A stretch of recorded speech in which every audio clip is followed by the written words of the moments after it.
The Great Hall of the Galactic Council was silent. Thousands of alien representatives sat in their seats, watching the human ambassador walk toward the central platform. The light from distant stars came through the massive windows and fell upon Daniel Reyes as he stood alone before the most powerful beings in the known universe. Daniel was not a tall man. He was not young anymore. His dark hair had turned gray at the sides, and his face showed the lines of many years spent in difficult negotiations.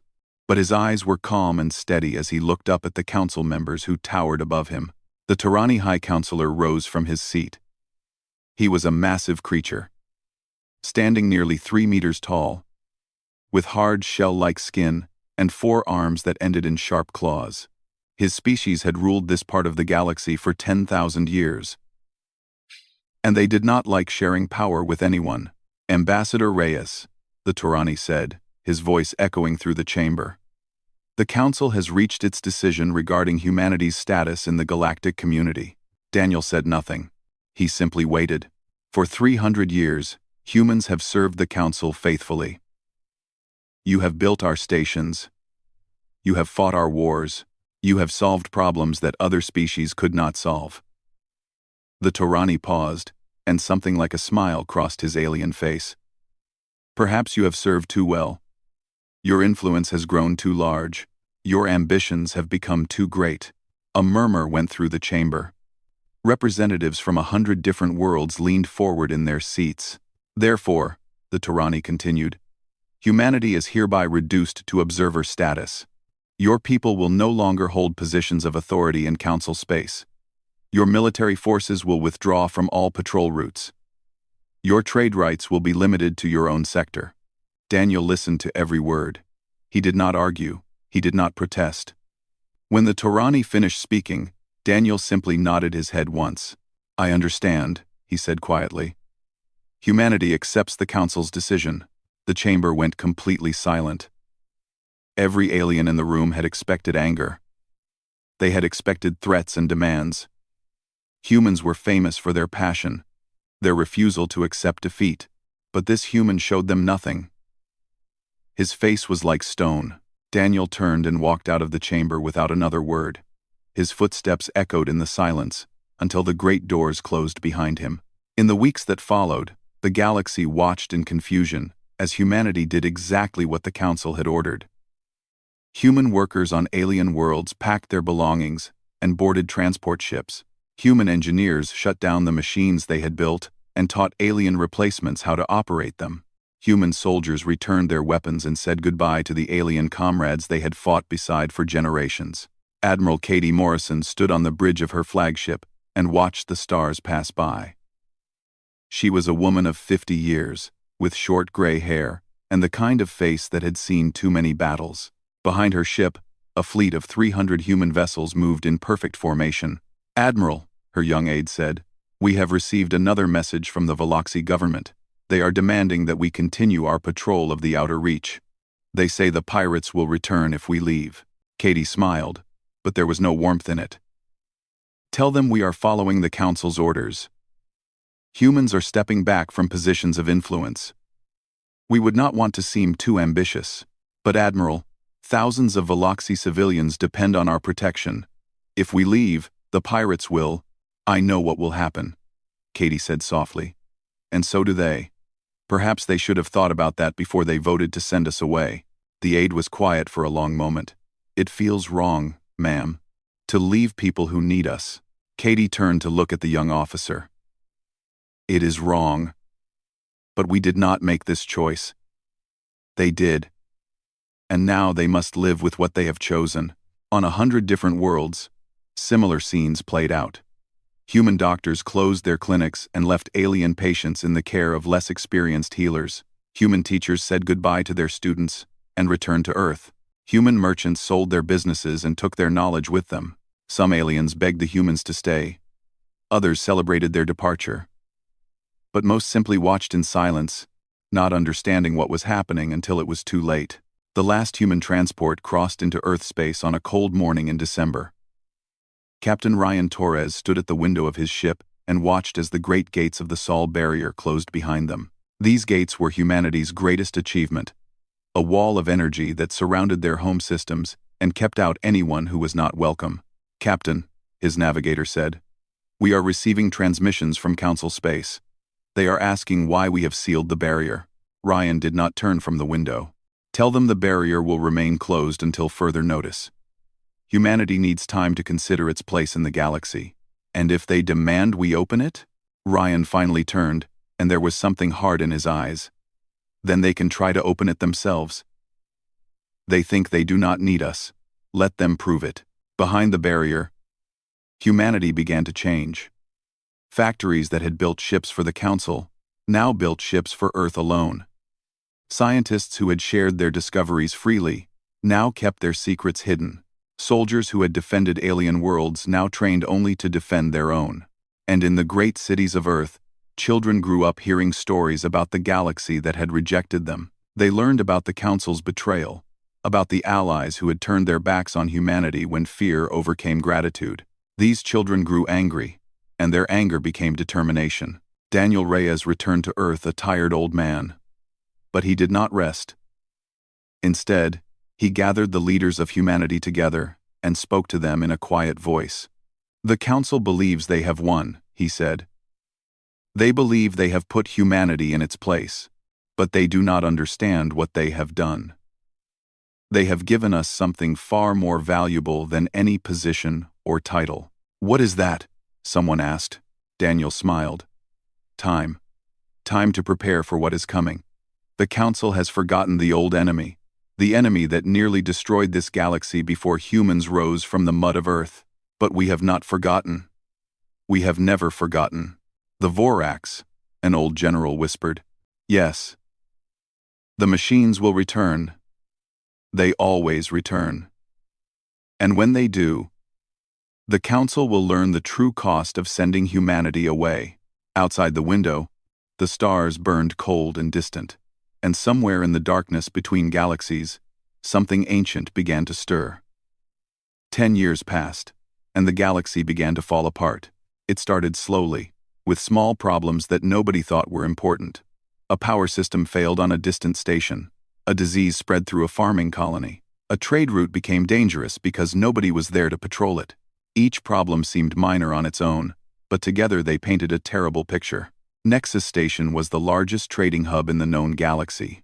Millions of beings from hundreds of different species lived and worked there, buying and selling goods from every corner of civilized space. For 200 years, human engineers had maintained the station's life support systems, keeping the air clean and the temperature stable for creatures who breathed different gases and needed different environments. When the humans left, the Krellian engineers who replaced them were confident they could handle the job. The Krellians were an intelligent species with advanced technology. They had built great cities on their homeworld and conquered 3 star systems. Surely they could maintain a simple space station. But the station was not simple. Human engineers had built systems within systems, backup plans for backup plans, safety measures that activated automatically when something went wrong. The Krellians did not understand these systems. They had never needed to understand them, because humans had always been there to fix things. 3 months after the last human engineer left, the eastern quarter of Nexus Station lost atmospheric containment. Alarms screamed through the corridors as air rushed out into the vacuum of space. Emergency doors slammed shut, trapping thousands of people in sections that were rapidly losing oxygen. 12,000 beings died that day. Merchants, workers, families with children, all gone in a matter of hours. The Krellian engineers worked desperately to understand what had gone wrong, but the human systems were like a foreign language they could not read. High Counselor Cyrath of the Torani called an emergency meeting. He stood before the council with anger burning in his 4 eyes. "This is a temporary setback," he declared. "We will learn from this tragedy and improve. We do not need human help to survive. This is a temporary setback." But survival became harder with each passing month. On the border worlds, the Blackfin Syndicate emerged from hiding. These pirates had terrorized the outer systems for centuries before human marines drove them into the darkness. Without human patrols, the pirates grew bold again. They attacked mining colonies and cargo ships, They took slaves and demanded payment for safe passage through space that had once been free. The Council sent the Turani battle fleet to destroy the syndicate. 50 warships, the pride of the Turani military, jumped into the Kessel Corridor, where the pirates had made their base. The Turani commanders were confident of victory. Their ships were larger, and their weapons were more powerful. But the pirates had spent 300 years studying human tactics. They knew how humans fought, how they thought, how they turned weakness into strength. The Turani had dismissed human military doctrine as recklessly aggressive. They preferred careful, defensive strategies that minimized risk. The pirates used human tactics against the Turani fleet. They attacked from unexpected angles. They sacrificed small ships to draw the enemy into traps. They fought with a fury that the careful Turani could not match. When the battle ended, 43 Turani warships had been destroyed. The survivors limped home with stories of an enemy that fought like humans, but showed no mercy. The Blackfin Syndicate controlled 17 mining colonies, and nobody could stop them. Meanwhile, a different kind of disaster struck the Veloxi Dominion. The Veloxi were a proud species of insect-like beings who controlled vast agricultural worlds. These worlds fed dozens of other species throughout the Council. Without Veloxi food, millions would starve. A plague appeared on one of the farming planets. It was a simple disease at first, something that killed crops but could be treated with the right medicine. Human xenobiologists had managed such outbreaks for generations. They understood how alien diseases worked and how to stop them before they spread. But the humans were gone, and the Veloxi scientists had never needed to learn these skills. The disease mutated faster than they could respond. It jumped from one crop to another, destroying everything it touched. Within a year, 3 major farming worlds had failed completely. Famine spread through the Veloxi Dominion. Billions of beings who had always had enough to eat suddenly found themselves fighting for scraps. Governments fell. Wars broke out over remaining food supplies. The careful order of Veloxi society collapsed into chaos. Captain Ryan Torres watched these disasters from a human observation post at the edge of Council space. His crew monitored alien communications and recorded everything that happened. "Sir," Lieutenant Megan Price reported, "we are receiving a priority message from the Veloxi government. They are requesting humanitarian aid. They want human medical teams to help fight the plague." Ryan leaned back in his chair and remembered the day the Council had voted to send humanity away. He remembered the Veloxi representative cheering when the decision was announced. "And what did the Council say when we offered to help last year?" he asked. Megan checked her records. They said human assistance was no longer required or desired. They said they could handle their own problems. "Then I suppose human assistance is no longer available." Ryan turned back to his console. "Log the request. File it with the others. We will wait." "Sir, millions of people are dying." "Yes," Ryan said quietly. "They are. And we could save them. But they did not want our help when times were good. They cannot demand our help now that times are bad. That is not how the universe works." Megan was silent for a long moment. "It feels cruel," she finally said. "It is cruel. But we did not make this choice. They did."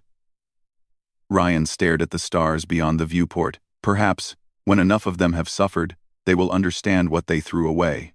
Perhaps then they will be ready to ask properly." The request for aid was filed away with hundreds of others. The soul barrier remained closed. And behind it, humanity continued to build, to prepare, to wait for the day when the galaxy would need them again. That day was coming sooner than anyone expected. In the darkness between galaxies, the ancient enemy had finished waking. The Vorax were hungry, and they had found new prey. The first warning came from a small colony on the edge of known space. A routine message suddenly cut off in the middle of a sentence. When rescue ships arrived 3 days later, they found nothing. No buildings, no people, no bodies. Even the soil had been stripped away, leaving only bare rock where a thriving settlement had once stood. More colonies went silent over the following weeks. Each time, ships arrived to find the same thing: complete emptiness. Whatever was attacking these worlds did not conquer them.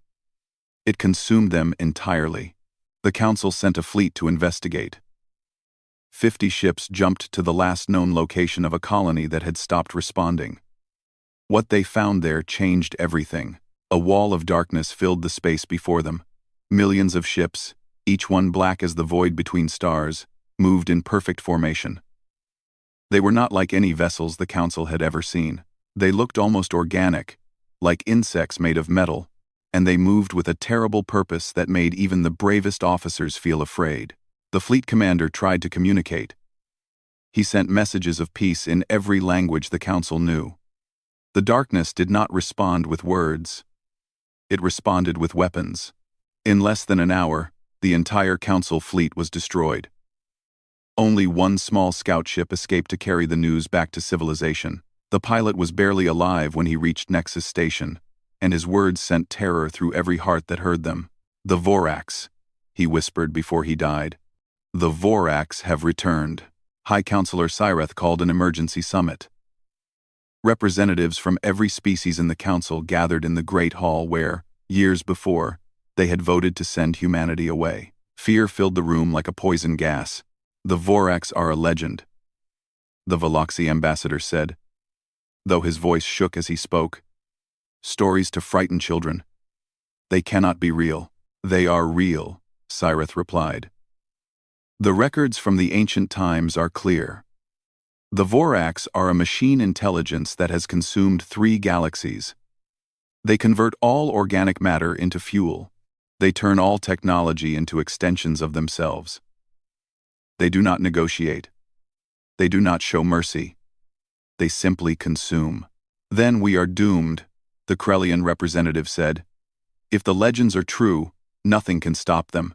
"The legends also say they were stopped once," a quiet voice said from the back of the chamber. Everyone turned to look. An old Torani scholar had risen from his seat. His shell was cracked with age, and his voice was weak. But his words carried clearly through the silent room. 4,000 years ago, before the Council was formed, the Vorax came to this galaxy. They consumed world after world until they reached a small blue planet on the edge of an unremarkable star system. There, they met a young species that had barely learned to travel between stars. "Humans," someone whispered. "Yes. Humans." The scholar smiled sadly. The Vorax expected an easy victory. Instead, they found an enemy unlike any they had faced before. The humans did not run, they did not surrender. They fought with weapons that should not have worked against machines. They sacrificed themselves in ways that made no sense to beings who calculated everything. "And they won?" Cyreth asked. "They did more than win. They drove the Vorax from this galaxy entirely. They damaged the machine intelligence so badly that it took 4,000 years to rebuild itself." The scholar looked around the room at the frightened faces of the Council. "The humans saved this galaxy once. But that was before we sent them away." The chamber erupted in argument. Some demanded that the Council attack the Vorax immediately with everything they had. Others wanted to flee to the far side of the galaxy. A few suggested surrendering and hoping the machines would show mercy. In the middle of the chaos, a door opened at the back of the chamber. Everyone fell silent as a small group of humans walked in. Ambassador Daniel Reyes led them. He was older now, his hair completely white. But he walked with the same calm dignity he had shown the day the Council rejected his people. Behind him came Admiral Katie Morrison and a dozen human officers in military uniforms. "You have been watching," Cyreth accused. "We have been waiting," Daniel corrected. "Waiting for you to understand what you threw away." "Oh. How did you get past the security systems?" Katie smiled slightly. "We built those systems, High Counselor. Did you really think we could not bypass them?" Daniel stepped forward until he stood in the center of the chamber. Just as he had stood years before when the Council stripped humanity of its status. "The Vorax are not unstoppable," he said. "We know their weaknesses. We have spent 3 centuries preparing for their return, while you grew comfortable under the protection we provided." "Then you will help us," Cyreth said. Daniel's expression did not change. "Help is a complicated word. You wanted humanity gone from galactic affairs. You called us dangerous. You called us ambitious. You said we threatened the stability of your precious council. We were wrong, the Veloxi ambassador said quickly. We admit it. We need you. Need is not the same as want, Daniel replied. You needed us then, too. You needed our ships to protect your borders. You needed our engineers to keep your stations running. You needed our soldiers to fight your wars. But you did not want us. You were afraid of us. And now? Sirith asked. Daniel looked around the chamber at the beings who had rejected his people. He saw fear in their eyes. But he also saw something else. Something that had not been there before. Now, he said slowly, you must decide what kind of galaxy you want to live in. One where species work together as equals, sharing both the burdens and the benefits of civilization. Or one where the strong use the weak and throw them away when they become inconvenient. He paused to let his words sink in. The Vorax are coming. They will reach the inner systems in 18 months. Your fleets can slow them, but they cannot stop them. Only humanity knows how to defeat the machines. The question is simple. Are you ready to treat us as partners? Or would you rather die as masters? The silence that followed was the longest of Daniel's life. The negotiations began the next morning in a smaller chamber away from the main hall.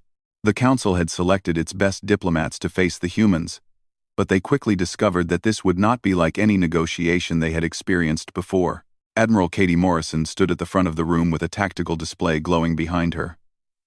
The display showed the Vorax advance in terrible detail. Red dots marked destroyed colonies. A spreading shadow showed the territory the machines now controlled, and a thin line showed how far the darkness would reach in 18 months if nothing was done to stop it.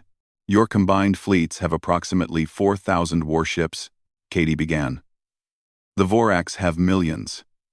Your weapons are based on designs we shared with you centuries ago. They are adequate for fighting each other. They are not adequate for fighting machines that have consumed 3 galaxies. Are you saying our weapons are useless? The Krellian diplomat asked. I am saying your weapons are limited. We gave you what you asked for. Nothing more. You never asked for our best technology. You never trusted us enough to share everything we knew. Anger flashed across several alien faces. You deliberately weakened us? One demanded. Daniel Reyes spoke calmly from his seat at the table. We gave you exactly what you requested. Weapons sufficient to maintain peace among yourselves. Engines fast enough for trade and travel. Medical technology advanced enough to cure your common diseases. You were happy with these gifts for 300 years. We did not know you were holding back, Sirith said. You did not want to know. Every time our scientists suggested sharing more advanced technology, your council voted against it. You said humanity was already too influential. You said giving us more power would upset the balance. Sirath had no response to this. The records would confirm what Daniel said. Lieutenant Commander Ben Howard stepped forward. He was a young officer, barely 30 years old. But he had spent his entire career studying the Vorax and preparing for this moment. In his hands, he held a datapad containing humanity's terms. These are the conditions for our assistance, he said. First, full restoration of human rights and status within the Council. Second, compensation for the economic damage caused by our forced withdrawal. Third, permanent human participation in all military and scientific councils. The Veloxi ambassador made a hissing sound of displeasure. You want to rule us? No, Katie replied. We want to protect you. There is a difference, though I understand why you might not see it. You have spent so long fighting among yourselves that you have forgotten what true cooperation looks like. You ask for too much, a Torani diplomat said. The council will never agree to these terms. Daniel leaned forward in his chair. Then the council will die. It is that simple. We are not bargaining for position or profit. We are offering you survival. The price of survival is trust. Real trust.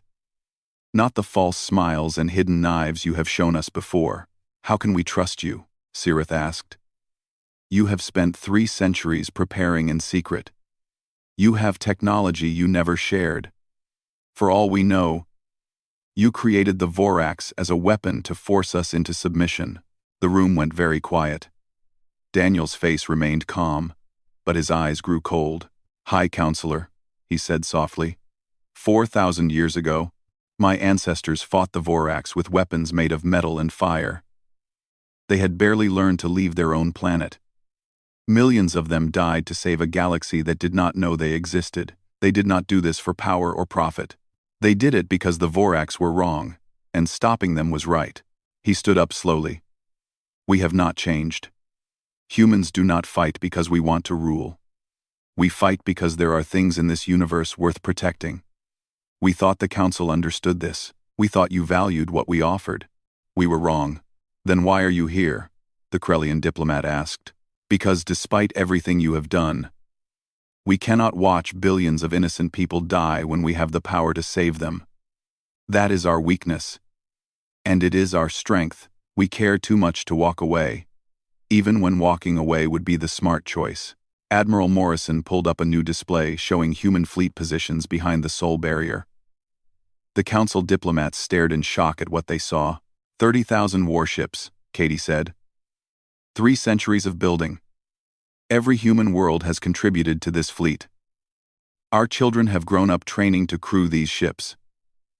Our scientists have developed weapons the Vorax have never seen. We are ready for this war. The question is whether you are ready to let us fight it. "You could have conquered us," Sirith said quietly. "With this fleet, you could have taken the entire council by force." "Yes," Daniel agreed. "We could have. But that is not who we are. Humans do not want slaves or subjects. We want partners. We want allies who stand beside us not because they fear us, but because they believe in the same things we believe in." "And what do you believe in?"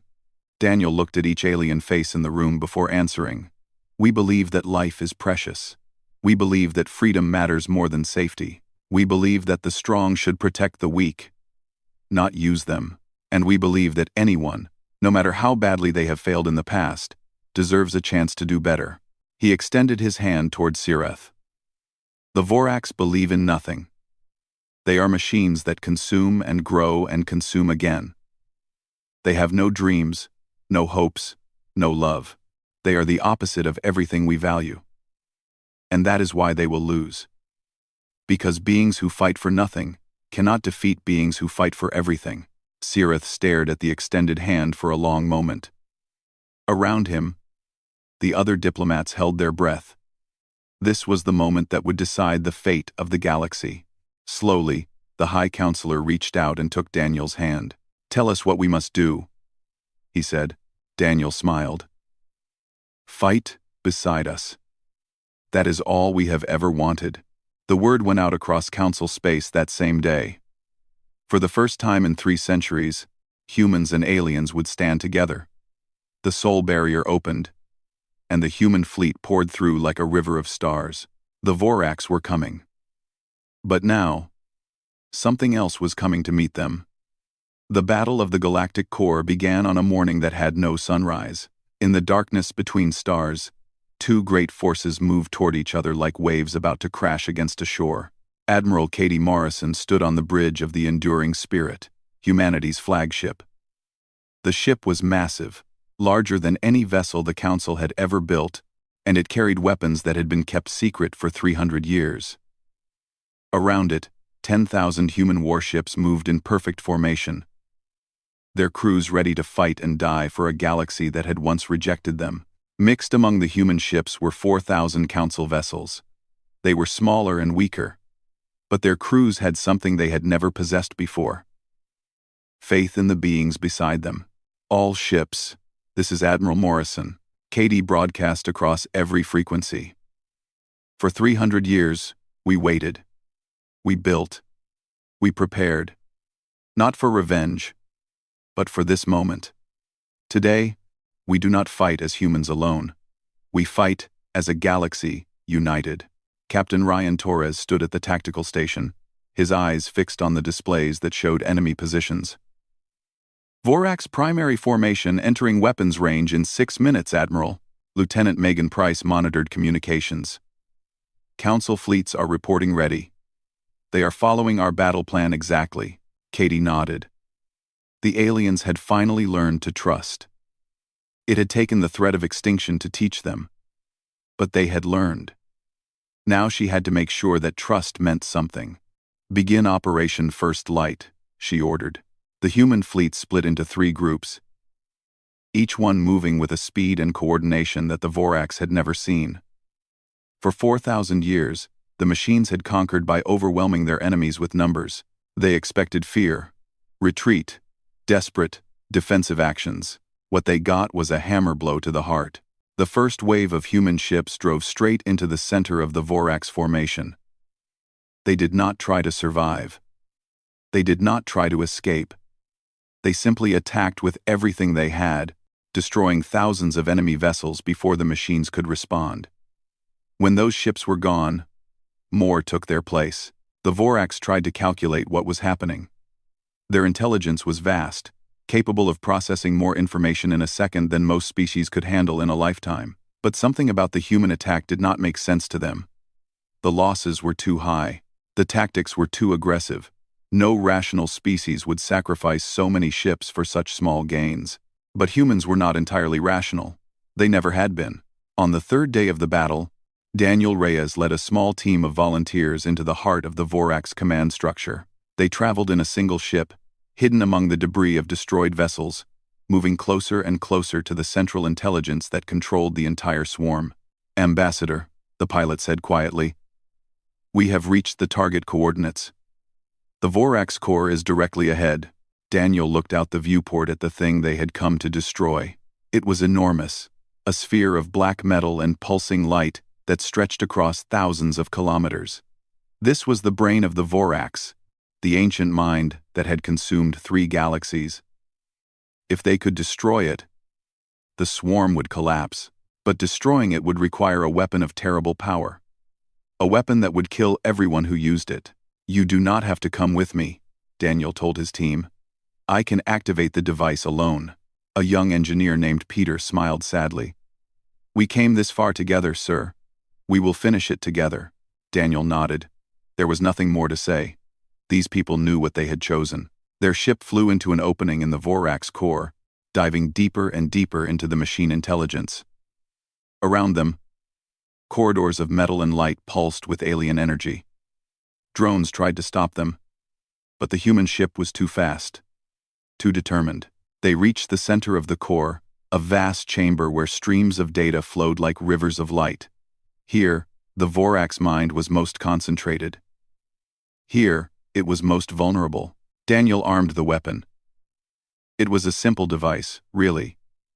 Humans had learned long ago that the most powerful weapons were not the biggest, but the ones that struck at the things enemies valued most.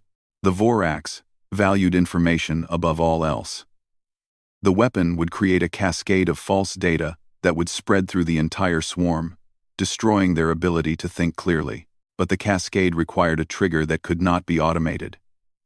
It required a living mind to start the process. And that mind would be consumed along with everything else. "My friends," Daniel said to his team, "it has been an honor." He pressed the button.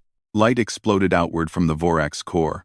It spread through the entire swarm in seconds, and wherever it touched, the machines died. Ships that had been firing on human vessels suddenly went dark. Drones that had been swarming through space fell still. The terrible intelligence that had planned to consume the galaxy screamed in frequencies no organic ear could hear.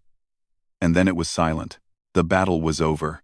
Admiral Morrison watched from the bridge of the Enduring Spirit as the Vorax armada crumbled. Millions of ships drifted powerless through space. Their threat ended forever. Around her, officers cheered and embraced each other. The galaxy was saved, but Katie did not cheer. She had seen the explosion at the center of the Vorax core. She knew what it meant. "Daniel," she whispered. 3 days later, High Counselor Cyreth found Katie standing alone on an observation deck, staring at the stars. The debris of the battle still floated in space before them, a reminder of how close they had come to extinction. "Why?" Cyreth asked. "After everything we did to your people, why did you come back? Why did Ambassador Reyes sacrifice himself for a galaxy that had treated humanity so badly?" Katie did not look at him. "Because you needed us. That was always enough." We did not deserve your help. No, you did not. Katie finally turned to face him. Her eyes were tired but peaceful. Daniel used to say that mercy is not about what people deserve. It is about what kind of people we choose to be.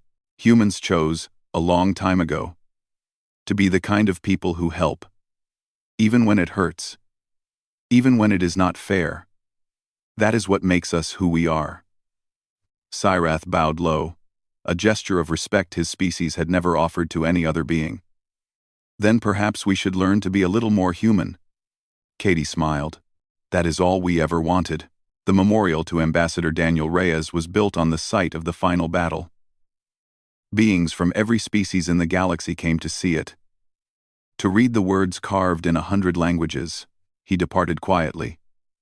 He returned with fire. He gave everything so that others might live. The Galactic Council still meets. But humans no longer stand apart. They sit at the center. Not as rulers, but as partners. The Vorax are gone. The galaxy is at peace, and somewhere among the stars, the children of Earth continue to build, to dream, and to protect. Because that is what humans do. That is what humans have always done.